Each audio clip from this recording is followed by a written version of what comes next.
Terima kasih Anda kembali menyaksikan segmen Market Buzz. Masih berbincang melalui video conference bersama dengan Pak Chandra Pasaribu, Head of Research, Analis PT Yuanta Sekuritas.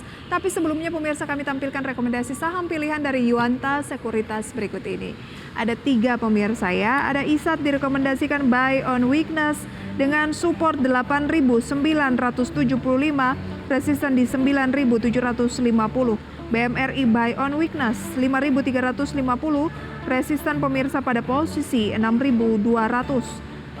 MTEL direkomendasikan buy on weakness di support 665, resisten di 735. Ya Pak Chandra, senangnya sekarang buy on weakness, beli atau cicil di harga bawah. Kenapa Pak Chandra? Ya karena pergerakan market yang relatif bergerak di area sempit sih ya, jadi susah untuk lihat rally yang berkesinambungan sih, terutama di harga saham yang blue chips juga sih. Oke, kita lihat yang pertama itu adalah Indosat. ISAT, ini apa yang menarik dari ISAT? So far kan kita lihat bahwa performance mereka di first half cukup baik ya. Memang mereka satu-satunya MNOs yang belum masuk ke FMC strategi ya, yang jadi kelihatannya masih purely seluler. Data consumption kayaknya masih cukup oke. Di market juga consolidation, pricing data pricing relatif nggak terjadi perang harga. Jadi mungkin traction pertumbuhannya masih cukup baik ya.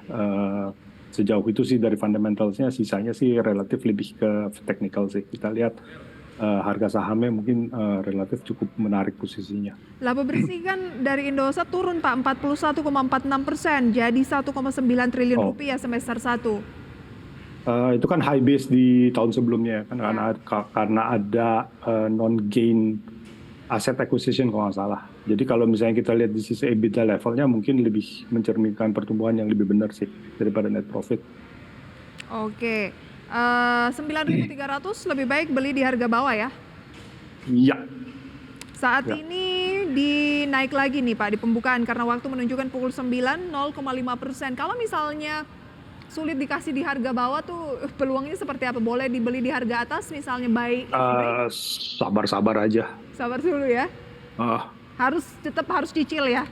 Iya, karena market relatively ya kita tahu aja waktu berapa hari, I think minggu lalu juga sempat naik market tapi closing di bawah gitu. Jadi ya. Baik, itu dia untuk Indosat pemirsa, dan sebelumnya kami akan sampaikan terlebih dahulu informasi seputar market sesi 1 pemirsa, di mana IHSG dibuka menguat tipis 0,04% di posisi 6.882 pemirsa, atau naik 0,6 poin pada pembukaan pagi hari ini, dan ini berbanding terbalik dengan penutupan di hari Jumat di mana IHSG turun 0,19%. Deretan saham pemirsa yang menjadi top gainers antara lain adalah saham BBNI menguat pemirsa ya, dan di posisi 9.150 dengan kenaikan 0,5%. Kemudian BBRI juga naik 0,4% di 5.675. Cuan atau Petrindo Jaya naik 3,76% di posisi 2070.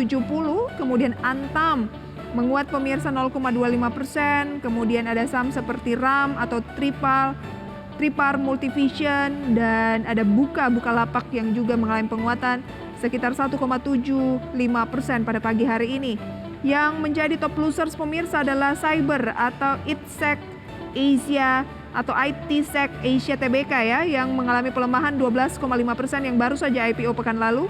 Kemudian Coal atau Black Diamond pemirsa turun 10% di 57, kemudian GJTL atau Gajah Tunggal turun 4,35% di 880, MIDI atau MIDI Utama turun 2,25% di 434, MAP pemirsa atau MAP, maksud kami MAPA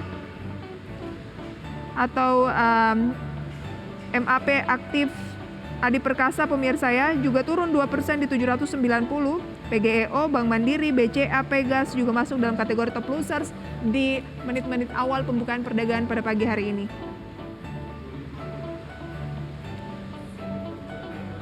Kita lanjutkan perbincangan bersama dengan Pak Chandra. Pak Chandra, kita tahan dulu untuk rekomendasi saham pilihan, masih ada 2 lagi tadi selain Indosat Anda merekomendasikan BMRI dan juga Mitratel. kita ke pembukaan perdagangan, peluangnya seperti apa sih Pak? Masih cenderung sideways kah, dan level-level berapa yang harus disentuh oleh IHSG baru kemudian bisa dikatakan bahwa confirm untuk meninggalkan posisi stagnan?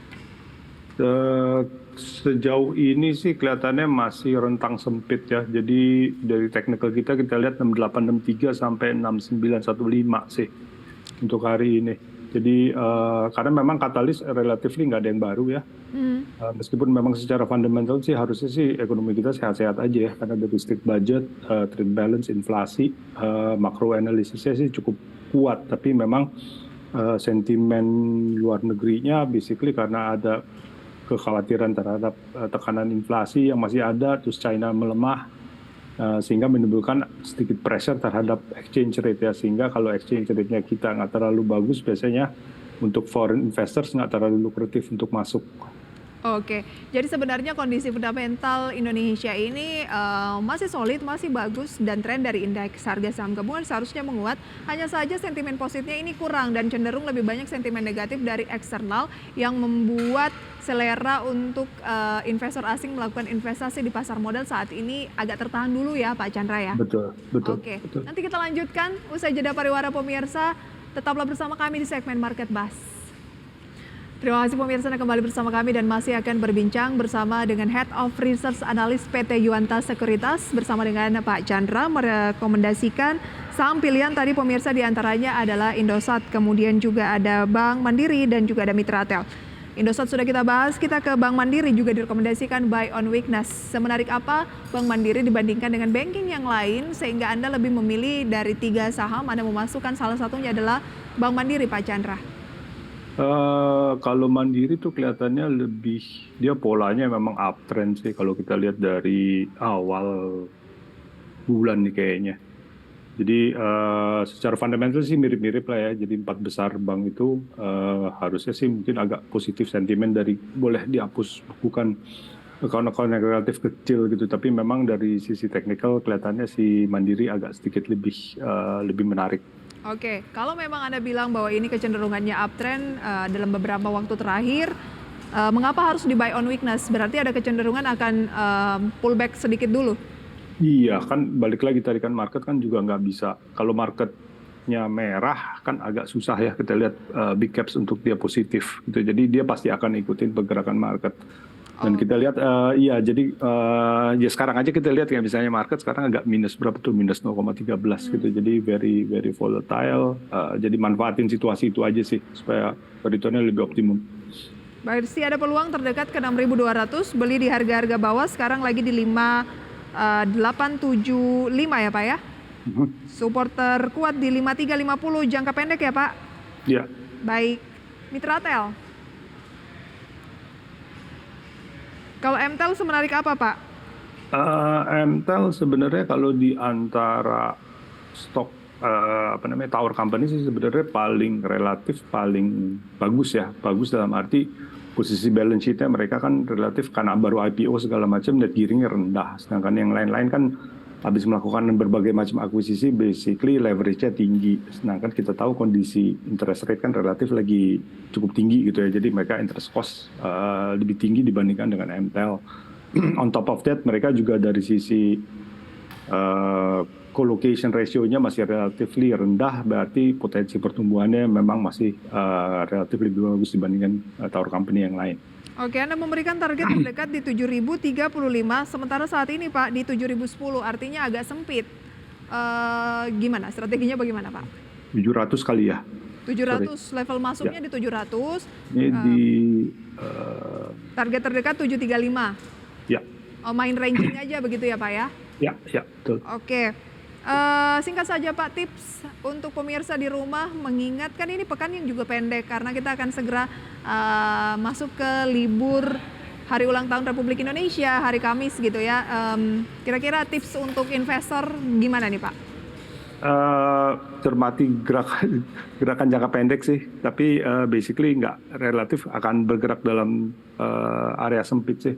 Jadi nggak terlalu banyak yang bisa spekulasi juga sih, karena relatif turnover juga belakangan ini kan juga relatif rendah, tapi masih cukup baik sih di sekitar 9 sampai 10 triliun Oke. sehari sih. Kapan waktu yang akan lebih firm Pak bahwa market mulai bergeliat lagi dan tidak seperti saat ini yang cenderung pendek ataupun cenderung ranging aja?